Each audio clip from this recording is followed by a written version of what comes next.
Megyn Kelly is out at NBC. Megyn Kelly today will no longer be on the air, and this is following recent comments that Megyn Kelly made about blackface being acceptable. You do get in trouble if you are a white person who puts on blackface on Halloween, or a black person who puts on whiteface for Halloween. Like, back when I was a kid, that was okay as long as you were dressing up as like a character. Oh my. This just goes to show you that if you do give somebody enough rope to hang themselves, they will.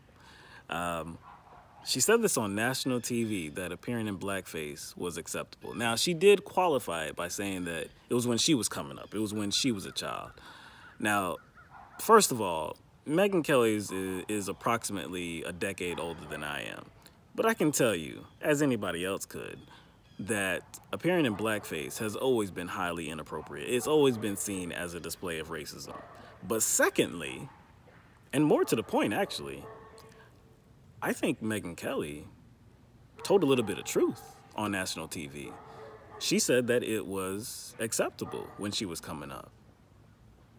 Who was it acceptable to? Was it acceptable to some white people back in the day? Is it acceptable to some white people even right now in 2018? I think so. I really do think so. So again, Megyn Kelly is being ousted for telling her truth. Something that actually we already knew about her. We already knew who Megyn Kelly was. She was the one-time media darling at Fox News, somebody that said very reprehensible, very vile things, someone who always showed herself to be very ignorant. We already knew who she was, and she just continued to be more of herself on NBC. So if we knew who she was, then NBC had to know who she was. But they didn't care about that. They cared about viewership.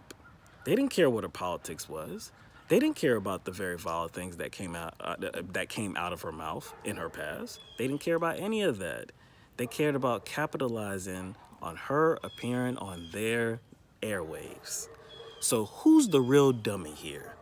Who's the real idiot here? Is it Megyn Kelly for just being more of herself? Or is it NBC who is now standing on some moral principle saying that she can't appear on their airwaves anymore, and who now presumably has to pay out the balance of her contract totaling some $70 million? Who's the real idiot here? I think it's NBC. So let me know what you think, and definitely subscribe to the channel.